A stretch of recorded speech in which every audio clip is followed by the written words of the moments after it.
This is the story of Shoko Tendo, daughter of a Yakuza, survivor of one of the most brutal ordeals that anyone should ever have to go through. Shoko still carries the physical and mental scars of her younger life and her years of abuse and heartbreak. All the while, her father not only allowed it to happen, but actually encouraged it. Let's take a look inside the life of the most dangerous Yakuza's daughter. 人に惚れ込んでヤクザに入っていったっていうのが The world of the Yakuza has often been fantasized by many who view it from the outside. The deadly criminal organization began its origins hundreds of years ago, but became the Yakuza we are more familiar with today after World War II. By 1963, the Yakuza had over 180,000 members and had begun to strengthen their grip on Japan. They were not averse to bribing politicians, and soon corruption would become part of the Yakuza way. They make their money from various different criminal activities, including blackmail, extortion, and, of course, the sale of illegal narcotics. Their numbers have been in decline as Japan steers away from simply accepting the Yakuza as part of their society. 好きな女抱いてっていう風なのが見えるんですけど、基本的にはやっぱりもうでっちからなんで、誰かについて、上の人についてね、礼儀作法とかを学んでいくっていうのが基本なんです。 But one aspect of the Yakuza that isn't talked about as much and explored even less is the woman of Yakuza. As it turns out, this might be for a very good reason, as this case reveals in all its shocking detail. Ou quand on a été pour une femme, je crois que c'est plus dur.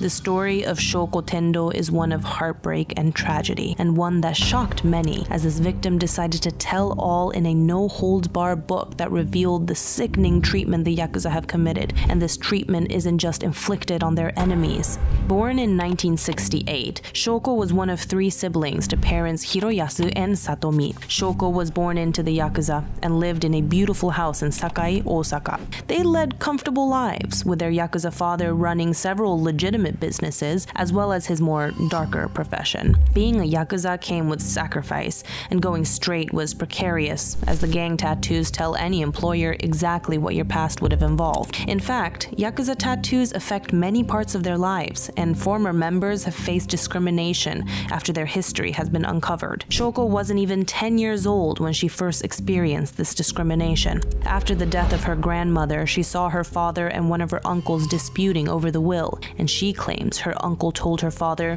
"You, Yakuza scum, you're not getting a penny of the Tendo family's money." She recalled neighbors would gossip, and she would be treated like an outcast through her school years. During this time, her father was imprisoned, and as Japanese law forbade children between the ages of 4 and 14 from visiting prisons, he did not see him for many years. In his absence, her mother kept an eye on his gang and family businesses, and although her mother was loving and supportive, she might not have known the extent of the bullying she was experiencing as the daughter of a gangster, and one of these experiences would be an ominous premonition of violence that was yet to come. During an encounter with another girl, a group of boys attempted to violate her. With the help of a friend, she was able to fight them off and escape harm. Her association with the Yakuza and the dangers that come with it had already had an adverse effect on her life, and soon she would discover the true horror of being a gangster's daughter. On ne devient pas Yakuza quand on est une femme. En revanche, les femmes qui ont épousé des Yakuza font totalement partie du groupe. Après, leur rôle va dépendre en fait du rang hiérarchique de leur... The bullying and exclusion eventually took its toll on Shoko. One night, after she was under the influence of paint thinner, she assaulted someone and was sent to refractory school for 8 months. Her life wouldn't get any easier when she returned home. Her father's debts would begin to mount, and life became a living nightmare for Shoko, and her father found the most unforgivable way to pay off his debts. He allowed those he owed money to violate his own daughter as payment. She began experimenting heavily with narcotics on a downward spiral of her mental and physical health. Some of the men who abused her would violently beat her, and this became her life for several years. By the age of 20, she had been involved with several Yakuza men, most of whom continued to abuse her. She later talked about these encounters, saying, "Every time I met a new man, I thought he would be different. When they cried and said sorry, I forgave them. I never learned. Shoko recalls the last time she took narcotics. It was after another beating in another seedy hotel. But this time, she had an epiphany and recalls, I kept thinking, I don't want to die in a place like this. I was there for an hour and managed to drag myself home. I knew it was time to stop. But she would face the most challenging parts of her life yet, when she was to experience the first loss of a parent. Just before she married a gangster, Shoko was severely beaten by an ex-boyfriend. Her marriage wouldn't last, and she even claims her husband cut off one of his own fingers, a traditional method of atonement for Yakuza gangsters. 落とした理由、もう僕ここないんですけど、落とした理由っていうのは僕の親分さん、僕が親父って言ってた人ですね。ちょっとしたこう嘘をついてしまったんですよ。その嘘をついた時に僕がなんかもう This gruesome act of self-punishment is synonymous to a Yakuza ritual. がちょっと厳しくて会費が払えないからと言ってその組織から逃げたりとか逃げたりした時もやっぱり組に戻る以上は何かしらのけじめをつけろと言われてやっぱり指を落として帰る。Shoko would move to Tokyo after she found herself without any money and with nowhere else to go. She started working in a pachinko parlor and would try to build a better life for herself. But when her mother passed away, she would become consumed by grief and unable to continue life. One night, she swallowed handfuls of sleeping pills in an attempt to take her own life. She would survive the ordeal. When her father died of stomach cancer several years later, instead of reacting as badly as she did with her mother, Shoko saw this as a real chance to turn her life around once and for all. Newly divorced, she took the chance and she returned to work in the red light zone. Within a year, she had opened a savings account. She worked hard and focused on her job relentlessly, and with that perseverance, she was able to save enough to leave the life of a hostess forever. Her story so far had been a roller coaster, and she decided it was time she put pen to paper and tell the whole world about the life of a Yakuza daughter. And what she revealed makes for a shocking read when she released her book, Yakuza Moon.